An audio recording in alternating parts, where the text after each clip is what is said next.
ए राजा जी का हो? एक ठे हमके चीज चाहत है, कही कि ना कही?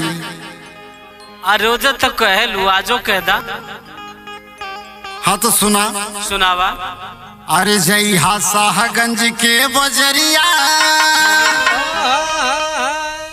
ना भूलैहा ये संवरिया की लेके अइहा ना।